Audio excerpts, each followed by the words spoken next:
Good evening, folks. Tonight we're going to be taking a look at some of the laser output and illuminator output across three laser devices that are available now in the US for night vision users.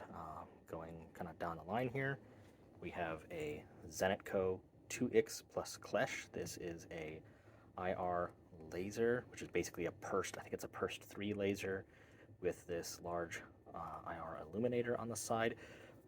Form factor of this is pretty much dog crap. It's supposed to mount underneath the barrel of an AK on a gooseneck mount, but it's Picatinny, so you can mount it to basically any rail. Next up, the Holosun 321. This is sort of the de facto if you're looking for a laser unit on a budget that's not going to suck in any possible way, outside of it being kind of a large form factor when it's on the gun. This is kind of the go-to. Back in the day, you could pick up a 2IKS+Klesh for about a little under $300 if you knew where to look. These have gone insanely high in value right now, and frankly, I just don't think they're worth what it is people are spending on these. LS321, if you know where to look, these can be had for, gosh, mid 500s, maybe even a little bit less, depending on the time of year. Check out Midwest Optics. They have always had the best deal on anything Holosun. Use their email for best price thing. They'll send you stuff that's below what they're able to do with their minimum advertised pricing. It's the shit. Midwest Optics, call it to them. Let me get to this guy. So, what the hell is this? This is a VotatuM9L-IR. It is a Chinese-made, so it's technically Holosun, but Holosun actually has their shit together.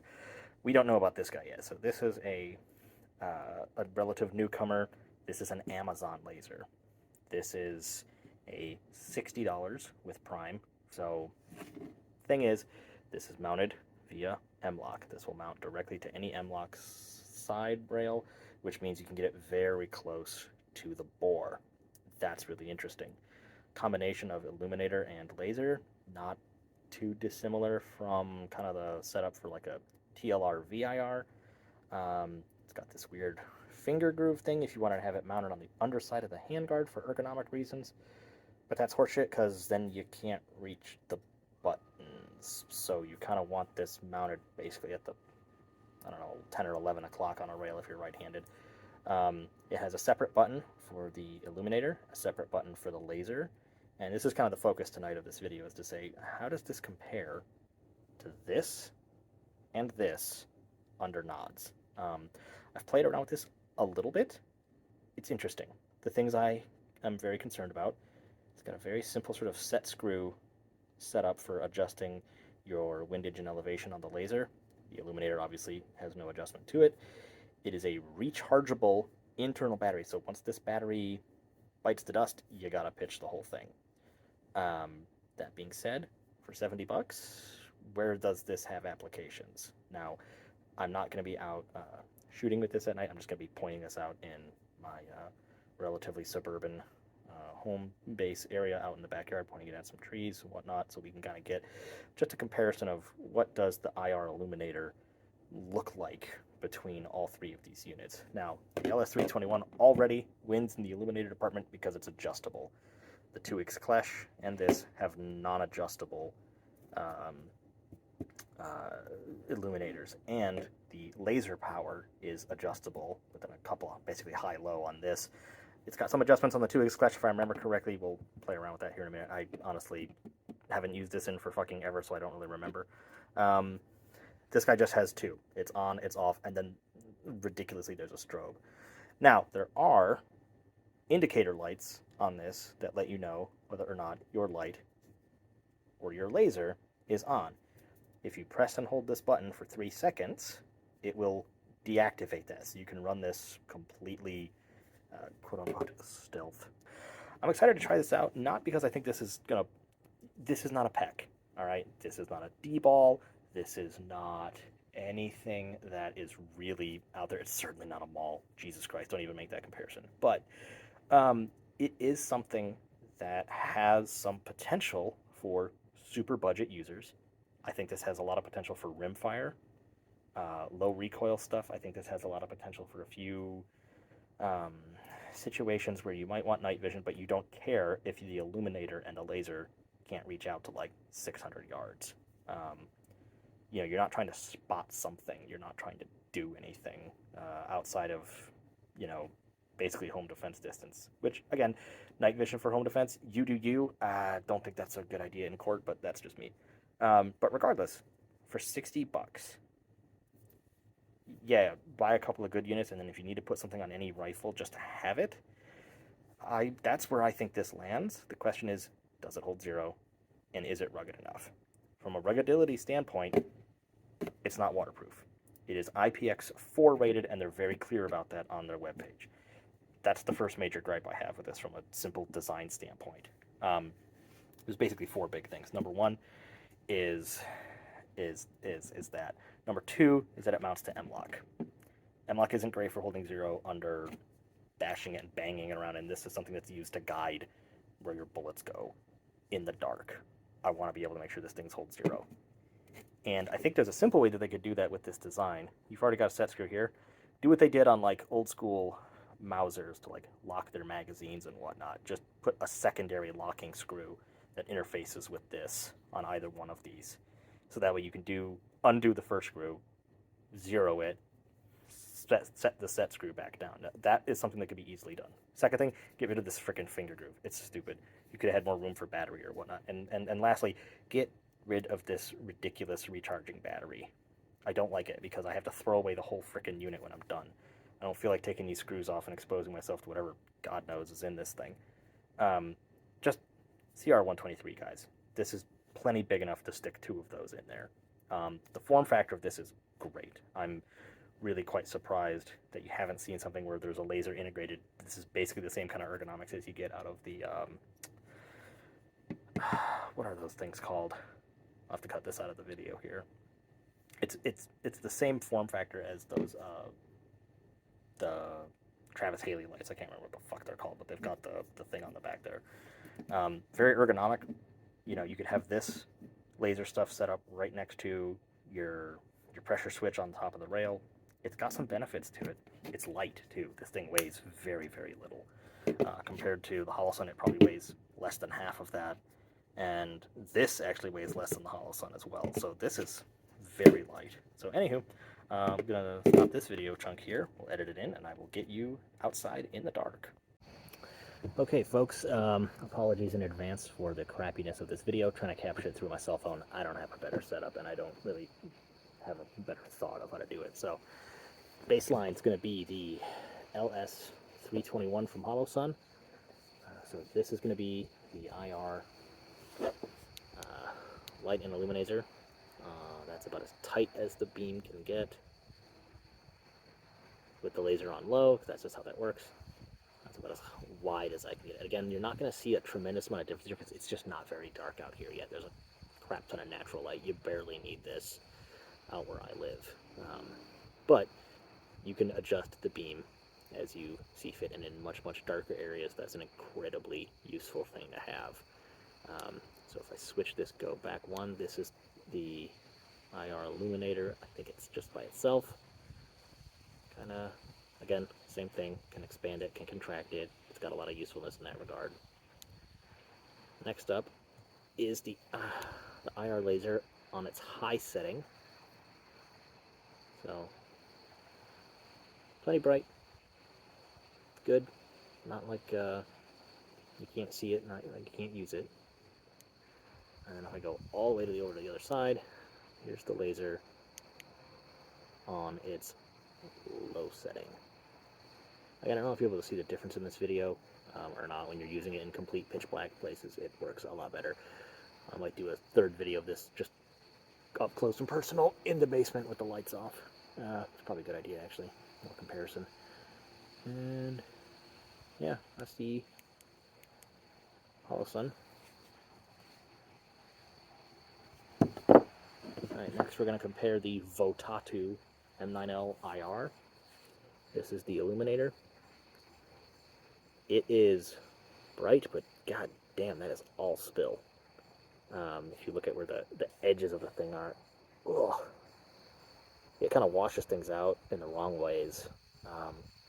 Not super happy with how wide this thing is. I think you could probably fix this with some sort of focusing lens thing like they've got that came out. I know Villain Weapon Systems just came out with something for the VIR2. You could probably do something like that. You could probably just put a little 3D printed gizmo on the end of it to try to throw the light out a little bit further, have it not be quite so spilly, because on an inside, this is going to create issues. It's just going to bounce back and auto-gate and fuck up your tubes. Laser's very nice and bright. I think it's a little bit brighter than the Holosun one, even on high. I'm not really surprised by that. You always take a crapshoot with these Chinese-made lasers, basically outside of Holosun, as to whether or not they're actually adhering to the silly FDA Civ laser recommendations here in the U.S. You know, the thing I really wish they changed about this is a momentary on or off, because it's just on when you hit the button, off when you hit the button, and if you double tap it, it just goes into strobe mode, which is... I could see the illuminator strobe being somewhat useful if you absolutely had to in a pinch where you didn't have it and you just needed it on for a while, but it's such a niche thing. I don't see it being super useful. But this is nice and bright. Too bright, actually, in some instances. When I'm up close, I feel like I actually want to be able to turn this thing down. It's actually a bit much. My aiming point's just not as precise when it blooms out on something. I mean, I definitely know I'm hitting something, but it's like, is that a head versus a neck versus a you know, I don't know. I feel like the other ones are going to be a little bit more usable. All right, let's see if I remember how to use this 2IKS+Klesh. It's been sitting in a box. So that's your laser. Let's see if we can get it on or off. That's your laser on or off. So it also has a strobe function. Now, same thing, the illuminator on this... Oh, why did that go out of focus? There's your illuminator. It's still a lot of spill, but it's tremendously brighter than the Votatu. And again, brighter than the Holosun, but the Holosun can focus its beam, and it's a laser-based beam, so it's a different kind of thing. So I just... Take it or leave it. I think this one's definitely made it for a bit more close-range things, as one would expect. It's designed to be mounted on an AK. So, illuminator on. That is your laser. That's your laser and illuminator.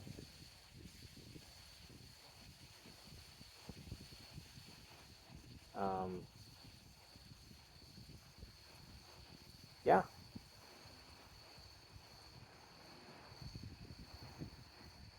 Yeah, that Votatu laser is really no joke.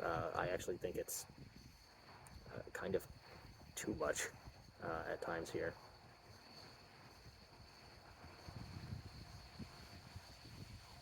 So, yeah, this is shitty quality video, but from what I can see, and from what I've had these things mounted onto rifles here, it's pretty consistent in this video.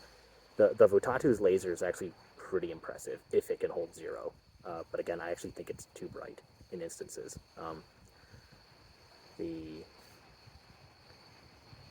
Klesh's flashlight is the illuminator. It really reminds me of a flashlight when I'm looking at it through the nods here, because it's so focused in one area. It feels like an old mag light or something.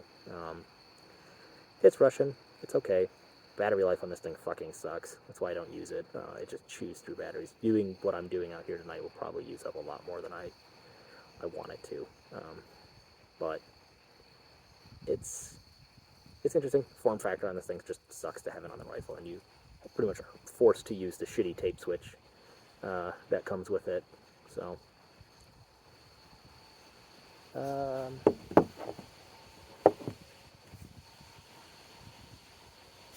lastly, once again, the Votatu.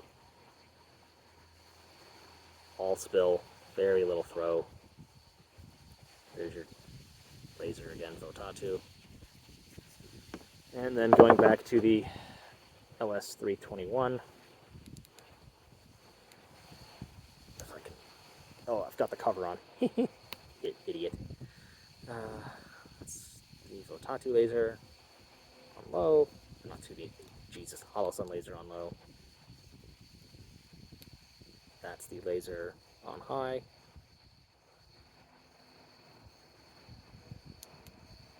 That's your illuminator. And that is your laser plus illuminator. So, what do I think about these things? The Votatu needs a lot more testing. I need to drop it on shit. Well, first I need to get it on a rifle, zero it to the red dot, drop that upper on a bunch of shit, then see if it held zero. Shoot it a few times, see if it holds zero. Put it in different temperatures, because winter's coming from where I am, and that's actually a really good opportunity to see if you see temperature shift in the gizmo in here. God, I really wish it was just a Picatinny mounted thing. I wish it had just a quick little offset mount, and maybe somebody could make an offset mount to go from the Mlok to an offset thing that connects it to your Picatinny, but Jesus, Votatu, you just need to redesign the outside of this thing. This has so much freaking potential to blow the Civ night vision light and illuminator thing out of the market here. I mean, Holosun is widely regarded to be sort of the budget line of stuff if you weren't buying cheap Russian shit, but from back when you could actually do that. And it's just, the market is so fucked up right now. The only thing that's cheaper is a TLR VIR2. And I think the TLR VIR2 goes for $350, and I think the performance is from, I only ever saw one and fucked around with it a little bit once, so my opinion of it is very limited. Don't take this as an endorsement of anything one way or the other. But I felt like the VIR2 was all spill, no throw on the illuminator, and the laser was remarkably basic, as they should be for civilian lasers. In theory, if they're adhering to the FDA regulations, every single Civ laser should be the same. This pursed laser that's in this 2IKS+Klesh is supposed to be above and beyond what we're supposed to be able to get. And I think the Votatu is just as bright, maybe even brighter than that. So I don't think the Votatu is actually strictly in line with what they estimate or how they're measuring it. I don't know. This feels a bit overpowered. I'd like to have some power options on here. I think that the illuminator needs a different design. I think the way they've got the body of the light designed here, they could have a longer illuminator body and allow it to have a bit more throw. You know, there's just so much potential for the civilian laser market to be undercut by somebody, and even undercut Holosun at something at like the $200, $250 price point. I'm not saying you'd put that on every rifle. You should probably have, at the very minimum, this LS321. The Votatu represents something I think that the laser market needs. If all of the lasers are effectively neutered to the same milliwatt output, then there's really no fucking difference between any of them outside of the buttons and shit like that. And quite frankly, it should not fucking cost $600 to get a decent IR laser. It just fucking shouldn't. Same thing with the illuminators. I get it, you should probably have a V-cell based one. It looks cleaner, it feels nicer through nods. But I'd be fine with a basic LED one if it didn't suck ass and it was sub $300. You should get a quality unit, going back to the start at this point, you should get a quality unit for your primary squeeze, your main rifle, that you'd want to actually use nods for, but then have something within that $200, $250 price range that you can afford to mount on other tools in your toolkit, so that if they had to be pressed into night vision usage, you could do it, and you could do it with the knowledge that at least it's going to work. So, does the Votatu represent that? Not right now. I'm going to say it. I don't think this is going to hold zero very well. I don't think this is going to be torture tested very well. I'm not going to beat the shit out of it or anything, but I'm giving it a good couple of whacks and shoot it. I would be very surprised if this thing holds zero, the way the screws and everything are designed from what I can tell from the body. I hope I'm wrong. I hope this represents something you can just go out and do it, but, I mean, God, get rid of the fucking charging port on the back of this thing and just use some fucking regular CR123s. I mean, maybe that's how they're able to get this really bright laser output from it, but I don't know. Anyway, guys, I'm rambling here. Yeah, $70, Amazon laser. I think, based off of what I'm seeing here, I'd love for a few more people in the community to go out and get them and test them more rigorously than I'm going to be able to. They like Rasvax or Hop, that's their fucking job. They can go out and do this shit. I really think you should look at this, even if it's just an April Fool's kind of thing, because what this represents is something that could cut the bottom out of the Civ night vision stuff and make this accessible to a much wider range of people. And I think the industry needs to go in that direction.